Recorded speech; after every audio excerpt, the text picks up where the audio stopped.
नमस्कार। आज की क्लास में हम देखने वाले हैं भारत में जल परिवहन। पिछली क्लास में हमने जल परिवहन में देखा था आंतरिक जल परिवहन, और आज हम देखेंगे समुद्री जल परिवहन मीन्स बंदरगाहों को हम डिटेल में देखेंगे। तो चलिए हम स्टार्ट करते हैं। ठीक है, तो हमने देखा था कि जल परिवहन जो है वो दो तरह से होता है। कितना तरह से होता है? जल परिवहन दो तरह से होता है। एक होता है आपका आंतरिक जल परिवहन, जो कि नदी और नहरों में होता है, जो हमने पिछले क्लास में देखा था। और ये दूसरा आपका महासागरीय जल परिवहन। ठीक है, यह जो है समुद्र में होता है, महासागरीय जल परिवहन। ठीक है, या समुद्री परिवहन कहते हैं। तो ये क्या होता है? बंदरगाहों के थ्रू होता है। तो इसके लिए हमें देखना है कि भारत में बंदरगाहों को हम देखेंगे डिटेल में। ठीक है, थोड़ा हम भारत के बारे में जानें तो उसकी तट रेखा के बारे में, कि जो भारत की तट रेखा की जो लंबाई है कितनी है? 7516.6 किलोमीटर है। मीन्स इसमें भारत के तट रेखा के साथ मतलब जो अंडमान निकोबार है, लक्षद्वीप है, इसकी यूनियन टेरिटरी, उसको मिला करके है 7516.6 किलोमीटर। ठीक है, हम देखेंगे कि जो भारत में जो लगभग मतलब भारत में जो 13 बड़े बंदरगाह कितने हैं? 13 बड़े बंदरगाह है, जिसकी जो देख रेख है वो केंद्र सरकार करती है। ठीक है, और जो है 185 जो है वो छोटे बंदरगाह हैं। 185 क्या है? छोटे बंदरगाह। इसकी देख रेख जो है वो राज्य सरकार करती है। ठीक है, अब देखते हैं कि जो भारत की तटरेखा की लंबाई क्या है? 7516 किलोमीटर है। लेकिन ये जो भारत का जो ये एरिया है तटरेखा वाला ना, ज़्यादा कटा फटा नहीं है। ठीक है, क्या ज़्यादा कटा फटा नहीं है, इसलिए यहाँ पे जो प्राकृतिक बंदरगाह है ना वो बहुत ही कम है। और भारत में आप देखेंगे, आपको बताऊंगे आगे कि यहाँ पे कितने सारे कृत्रिम बंदरगाह भी हैं। ठीक है, तो ये क्या है? ज़्यादा कटा फटा नहीं, इसलिए यहाँ पे प्राकृतिक बंदरगाह कम है। अब देखते हैं कि बंदरगाह क्या होता है। कि मान लीजिए ये आपका ये ऐसा कोई एरिया है। ठीक है, ये पूरा आपका समुद्र है। ठीक है, ये पूरा आपका समुद्र है। ठीक है, तो ये जो ऐसा स्थान जब मिल जाता है जो कि तीन ओर से, ठीक है, भूमि से घिरा है और समुद्र से लगा है, ये तो आपका इधर पूरा समुद्र है।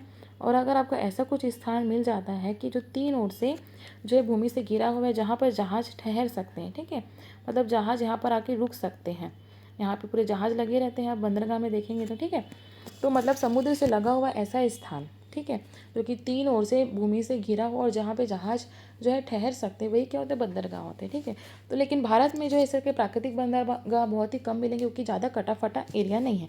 आप देखेंगे पूरा सीधा सीधा है। यहीं पर थोड़ा पश्चिम बंगाल तरफ इधर थोड़ा सा कटा है। ठीक है, आप देखेंगे चेन्नई के इस एरिया में थोड़ा कटा है। इसको हम देखते हैं कि भारत में जो है कौन कौन से बंदरगाह हैं। 13 बंदरगाह जो कि भारत के बड़े बंदरगाह हैं। ठीक है, तो सबसे पहले हम पश्चिम साइड में देखते हैं। तो गुजरात में हम देखते हैं, गुजरात में आपका कांडला बंदरगाह। गुजरात में क्या यहाँ पे कच्छ की खाड़ी है, ये क्या है? कच्छ की खाड़ी। यहीं पर क्या आपका कांडला बंदरगाह है। ठीक है, जो कांडला बंदरगाह है उसका नाम हो गया है अभी दीनदयाल उपाध्याय बंदरगाह। क्या हो गया है? दीनदयाल उपाध्याय बंदरगाह। ठीक है, पहले जो है ये बंदरगाह ये नहीं था यहाँ पर, है ना, इसे विकसित किया गया है। पहले यहाँ पे क्या, पाकिस्तान जब भारत का हिस्सा था तो यहाँ पे कराची बंदरगाह था। यहाँ क्या था? कराची बंदरगाह था पाकिस्तान का। तो वो पाकिस्तान और भारत तो पहले एक है, तो पूरा व्यापार उसी से होता था। लेकिन जब भारत का विभाजन हुआ तो हमें ज़रूरत पड़ी एक नए बंदरगाह की। ठीक है, ताकि जो इस क्षेत्रों का जो है, इन क्षेत्रों से जो सामान को उत्पादन होता है उसका निर्यात किया जा सके। इसलिए जो है भारत के जो पश्चिम साइड में यहाँ पर गुजरात में जो है एक बंदरगाह की ज़रूरत महसूस हुई। ठीक है, तो ये जो है यहाँ पर क्या बना? कांडला बंदरगाह को बनाया गया। इसका नाम अभी क्या हो गया? दीनदयाल उपाध्याय बंदरगाह हो गया है। ठीक है, यह जो एक ज्वारीय बंदरगाह है, मीन समुद्र में जब ज्वार भाटा जब आता है उसके ऊपर भी डिपेंड करता है। तो ये है कि इस तरह से क्या है? एक ज्वारीय बंदरगाह है। ठीक है, और आपको याद रखना है कि यहाँ पे जो फ्री ट्रेड जोन घोषित किया है इसे। ठीक है, FTZ free trade zone means मुक्त व्यापार क्षेत्र से घोषित किया गया है इस बंदरगाह को। ठीक है, मीन्स यहाँ की जो बंदरगाह से जो आयात निर्यात होता है ना, उसमें टैक्स जो होता है ना के बराबर लगता है। आपको ये पता रहना चाहिए। उसके बाद हम देखते हैं महाराष्ट्र में आएंगे तो आपको महाराष्ट्र में मुंबई याद रखना है कि मुंबई में क्या एक बंदरगाह है। मुंबई की जो सालसेट द्वीप है, यहाँ पे हमने पूरा इंडियन ज्योग्राफी के मतलब जब पढ़ा है स्टार्टिंग में, हमने देखा होगा कि मैंने आपको पूरा मैप पढ़ा है, तो आपको मैप वो याद रहना चाहिए। आपको अगर वो मैप पूरा याद है तो ऑटोमेटिक आपको आगे की चीज़ें अच्छे से याद होंगी। ठीक है, तो भारत के बंदरगाह को हमने वहाँ पर भी देखा था। तो यहाँ पर हमने फिर से सब रिपीट कर रहे हैं कि जो मुंबई जो है वो क्या है? भारत का जो है सबसे बड़ा बंदरगाह है। क्या है? भारत का सबसे बड़ा बंदरगाह है। साथ ही साथ भारत का जो सर्वाधिक व्यापार है वो मुंबई से होता है, मुंबई के बंदरगाह से होता है। ठीक है, तो जो मुंबई का बंदरगाह है वहीं से सर्वाधिक व्यापार होता है, मतलब आयात निर्यात जो सामान होगा वहीं से ज़्यादा होता है मुंबई के बंदरगाह से। यह एक प्राकृतिक बंदरगाह है। ठीक है, सालसेट द्वीप पर स्थित है। इसे भी जो है मुक्त व्यापार क्षेत्र फ्री ट्रेड जोन घोषित किया गया है।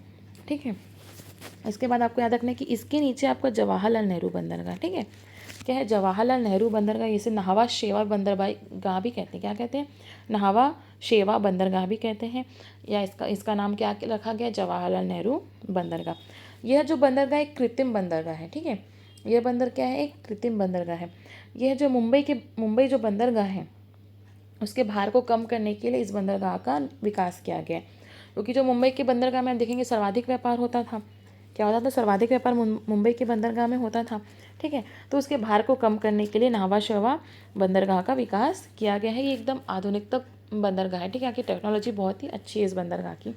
आपको ये सारी चीज़ें याद रखनी। महाराष्ट्र में 2 बंदरगाह होंगे, तो 3 हमने देखे, गुजरात में 1, महाराष्ट्र में 2। ठीक है, उसके बाद हम देखते हैं गोवा में आपको एक याद रखना है, मरमागुआ। ठीक है, मरमागुआ बंदरगाह। क्या है? मरमागुआ बंदरगाह। यह भी एक प्राकृतिक बंदरगाह है। ठीक है, ये क्या है? एक प्राकृतिक बंदरगाह है। कौन सा? मरमागुआ बंदरगाह। उसके बाद आपको देखना है कर्नाटक में है न्यू मैंगलोर। कर्नाटक में क्या है आपको? न्यू मैंगलोर बंदरगाह। ठीक है, जो न्यू मैंगलोर बंदरगाह है वो एक कृत्रिम बंदरगाह है। क्या है? कृत्रिम बंदरगाह है न्यू मैंगलोर बंदरगाह। आप देखेंगे कि कर्नाटक में आपको कुद्रेमुख जो लोहा है इसके उत्पादन का क्षेत्र है, कुद्रेमुख है। ठीक है, तो कुद्रेमुख से जो लोहे का जो निर्यात है वो इसी बंदरगाह से किया जाता है, न्यू मैंगलोर से। ठीक है, कहाँ से करते हैं? न्यू मैंगलोर बंदरगाह से किया जाता है। अब केरल में आपको याद रखना है कोचीन। केरल में क्या याद रखना है? यहाँ पे कोचीन बंदरगाह है। आपने देखा है कि यहाँ पे वेम्बनाड झील है जो कि एक लैगून झील है। ठीक है, वेम्बनाड झील है। यहाँ पर क्या है? वेम्बनाड झील है जो कि एक लैगून झील है। ठीक है, अब जो लैगून झील है तो वहीं पर क्या आपको 2 द्वीप थे, वेलिंगटन द्वीप और वेल्लारपदम द्वीप। तो वेलिंगटन द्वीप के पास में ही कौन सा बंदरगाह है आपका? कोचीन बंदरगाह है जो कि एक प्राकृतिक बंदरगाह है। ठीक है, तो क्वेश्चन आता है कि कौन सा बंदरगाह झील पर स्थित है? तो कोचीन बंदरगाह कौन सी झील पर स्थित है? वेम्बनाड झील पर स्थित है जो कि एक लैगून झील है। तो इस तरह यह भी एक लैगून पर स्थित बंदरगाह है, कोचीन बंदरगाह। ठीक है, कौन से द्वीप पर है? तो वेलिंगटन द्वीप पर एक प्राकृतिक बंदरगाह है। तो ये सब चीज़ें आपको यहाँ पे याद रखनी है। अब हम तमिलनाडु में देखते हैं, तो तमिलनाडु में आपको 3 बंदरगाह के नाम याद रखने हैं। कितने? 3 बंदरगाह। ठीक है, तो आपको याद रखना है एन्नोर, चेन्नई और यहाँ नीचे कर्नाटक से सॉरी श्रीलंका से लगा हुआ तुतीकोरिन। ठीक है, एन्नोर, चेन्नई, तुतीकोरिन, एन्नोर, चेन्नई, तुतीकोरिन। अब सबसे पहले हम चेन्नई को देखते हैं। तो चेन्नई जो बंदरगाह है ये जो है दूसरा सर्वाधिक व्यापार यहीं से होता है। ठीक है, चेन्नई जो बंदरगाह है तो इसका यहाँ से जो है दूसरा सर्वाधिक व्यापार यहीं से होता है। सबसे पहले कहाँ से होता है सबसे ज़्यादा व्यापार? मुंबई से। उसके बाद आपका चेन्नई से जो है सर्वाधिक व्यापार होता है। यह एक कृत्रिम बंदरगाह है। ठीक है, लेकिन यह जो है भारत का सबसे प्राचीन बंदरगाह है। क्या है? भारत का सबसे प्राचीन बंदरगाह है। देखेंगे अगर प्राचीन काल की हम बात करेंगे तो जो है सिंधु घाटी सभ्यता के समय भारत में बंदरगाह थे, अशोक के काल में भारत में बंदरगाह थे। ठीक है, तो उसको छोड़ के यहाँ पे सबसे प्राचीन का मतलब ये है कि वर्तमान में जो भारत में जो भी 13 बड़े बंदरगाह हैं उसमें से सबसे पहले जिस बंदरगाह से काम स्टार्ट हुआ था वो था आपका चेन्नई बंदरगाह। ठीक है, इसलिए इस तरह से जो है चेन्नई जो है सबसे प्राचीन बंदरगाह है, आपको याद रखना है। ठीक है, दूसरा सर्वाधिक व्यापार यहीं से होता है। अब जो चेन्नई में सर्वाधिक व्यापार होगा तो उसके भार को कम करने के लिए उसके ऊपर में एक जो है एन्नोर में जो है नए बंदरगाह का निर्माण किया गया। ठीक है, चेन्नई के भार को कम करने के लिए एन्नोर में जो है नए बंदरगाह का विकास किया गया है।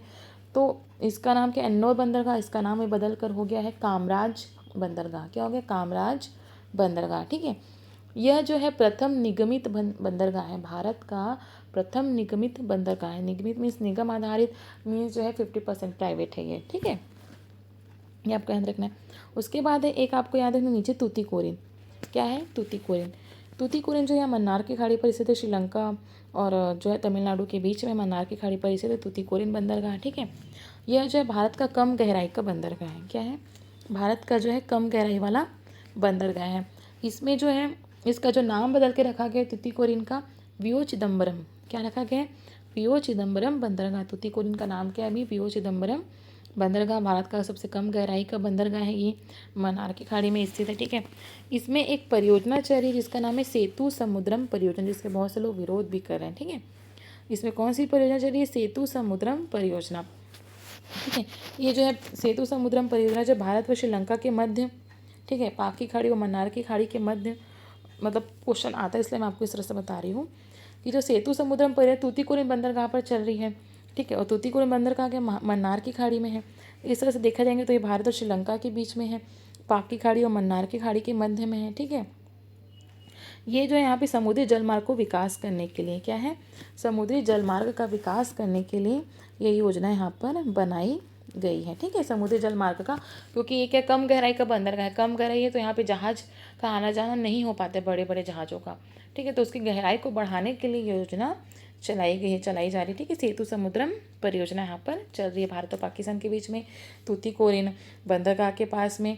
ठीक है, मन्नार की खाड़ी, पाक की खाड़ी के बीच में, आपको ये सब चीज़ें इसमें याद रखनी है। तो यहाँ की क्या गहराई कम है तो इस गहराई को बढ़ाने के लिए, ताकि जहाज़ की आवाजाही जो है वहाँ पर हो सके।